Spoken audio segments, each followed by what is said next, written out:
One of my most carried Spyderco knives of all times is the Spyderco Endura.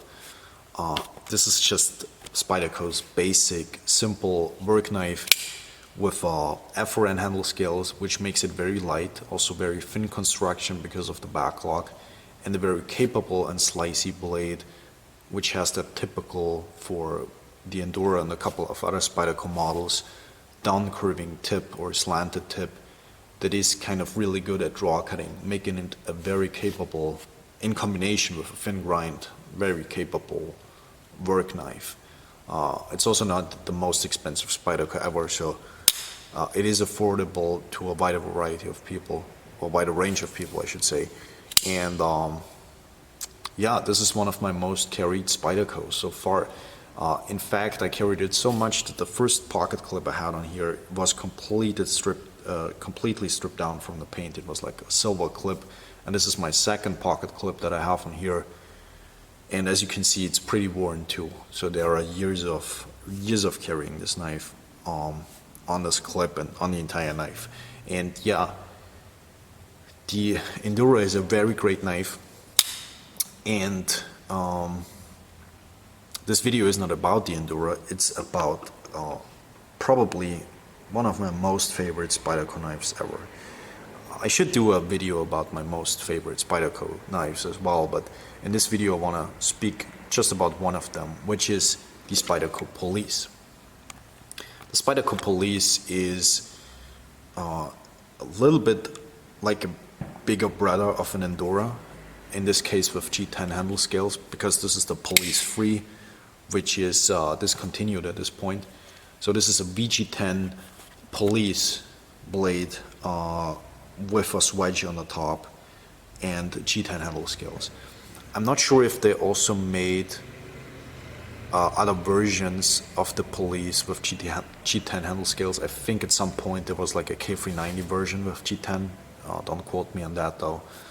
But yeah, the Police has that same Endura style blade with that curving down tip and a very thin ground blade, and also a very thin construction.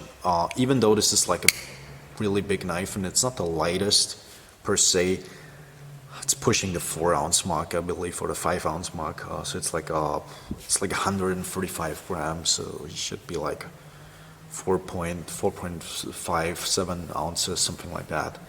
And not particularly lightweight, but because it's so narrow from the backlog, it's a little bit thinner constructed, it carries really well because yeah, it's just it just doesn't take up a lot of space in your pocket. And if you think about that for a knife that's like 11 centimeters in blade length, so the Endura is 10 centimeters or 4 inches, this is 11 centimeters of blade, so that would be like 4.3 inches.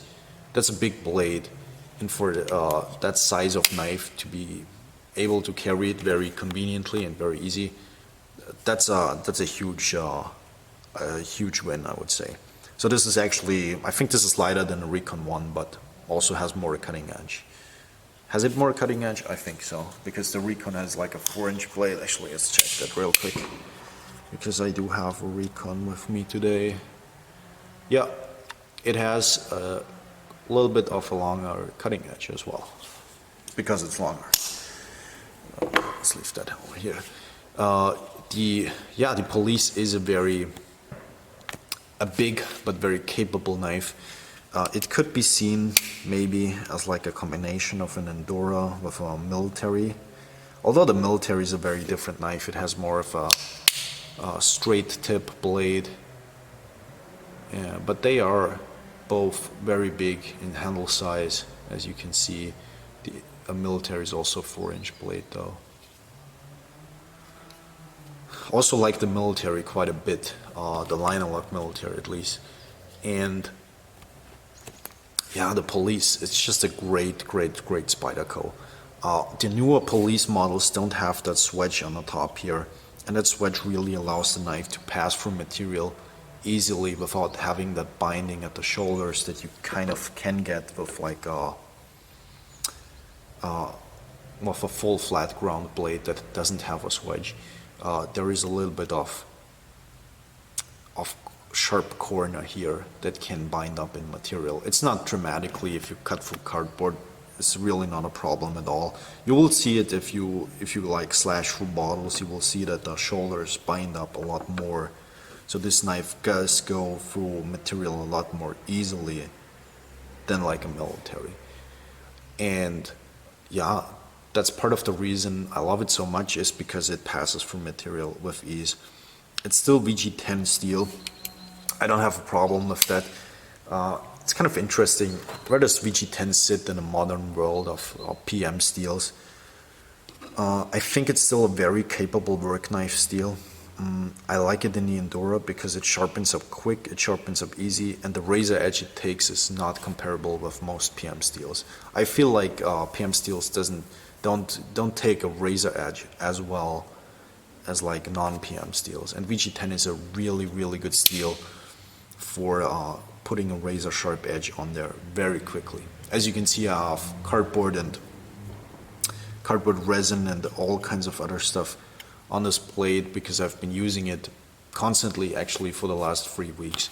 So that's my kind of new thing. When I do carry a knife, I carry it for a day or 2 days. I usually carry it for weeks at a time, and that's how I do it now. And I've been finding a lot more joy in my knives when I carry them longer at a time and don't switch out knives daily or even in between the day. I don't do that anymore. I think it's you don't bond with your knives as well, and you don't like them as much anymore, and you might sell them more quickly and buy new knives more quickly. And now that everything is getting so expensive, I try to find more joy in what I have and not buy new knives constantly, which is kind of a lie. I do buy knives still regularly, but not as regularly as I used to. Anyways, I'm getting off track here. I like that polished, not polished, but ground back spring here. It's very beautiful. You don't see that in an FRN Spyderco, so it makes up for a little bit more, classy looking knife, and I think it goes well together with the black G10.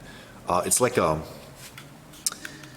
peel ply G10, so it is a little bit textured, but it's not like super grippy as a Recon G10.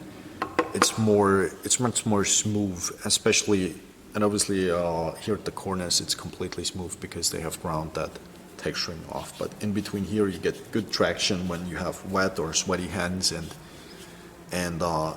it doesn't rub off your pant material, and it's not unpleasant to the touch. So it's a very nice combination, I would say, between grippiness and smoothness at the same time. The knife construction is really flat, so it goes in really easily inside and out of the pocket. It sits very well in the pocket. As you can see, I carry mine tipped down, as I do with my Endura and obviously my Line-O-Lock military. Yeah, the military is also a great big knife, but I should really talk about this knife in its own video. But yeah, how does it compare to the Police? Obviously it has more of a straight tip blade, so if you like the pointier tip, the military is for you, and if you like the slicier tip, I would say the Police is better for you. In terms of comfort, I would say the military is still more comfortable with the harder use because it's a little bit wider and it has the better chamfering around the corners, which is something that really speaks for the Line-O-Lock military, and I don't like at all on the new compression lock military that will come out soon or has already come out. Is you always get that corner with the compression lock Spydercos that keeps you from really hard cutting. So if you do the soft materials like cardboard, plastics, that's fine, but as soon as you go to something like wood, you really will feel that in your hand being a little bit more uncomfortable. PM2 is still a great knife, I believe. It's just not my favorite Spyderco because It has a short blade for a big handle, and it's kind of uncomfortable for the rougher cutting. It's also a little bit thick behind the edge, so. But maybe that's because I've used my PM2 so much and sharpened it a lot, but I think they're not the thinnest ground Spydercos from the beginning. The stretch maybe does exist for that reason, right? It's more of a thinly ground PM2 size knife, but also with actually a thinner construction as well and a backlock, so it's much more comfortable in hand, so you can bear down on this much more than on the PM2.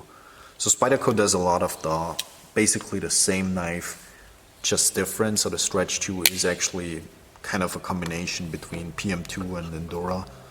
So I would actually, really say the Police is like a variation of the Endura, maybe combined with another knife like the Military.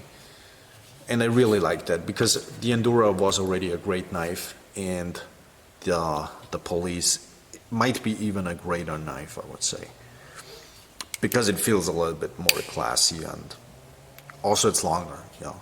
Longer knives are better. One of the big, very, very fun things you can do with a longer blade is you can slash bottles with it, and the Police cuts bottles especially well. In this footage that I'm showing you, I did not have a razor sharp edge anymore. That I worked down that edge for quite some time and didn't touch it up ever in that time. And as you can see, it goes through the bottles with ease. It does very, very clean cuts. It does cleaner cuts than the Military, which was sharper in this footage. So that speaks for its great geometry. And yeah, that's kind of where I sit with the Police. The Police has a great thinly ground blade with a nice wedge that should be on a lot more Spydercos, because I think it really helps in the slicing performance. Obviously, it's more time to it's not a lot of time to put a wedge on a blade, but it's more time in a production, and I get that why Spyderco doesn't do it as often anymore. And yeah, Police still a great knife. This old Police in BG10, one of my most favorite Spydercos ever, if not my most favorite, I'm not sure, but definitely in the list of best Spydercos ever, to me at least. And yeah, there you go. This is the Spyderco Police, and hope you enjoyed this kind of short video where I talk about a knife that I've been carrying constantly for the last couple of weeks, and I really, really enjoyed it. Thank you guys for watching, and maybe we see each other in another video. Goodbye, people.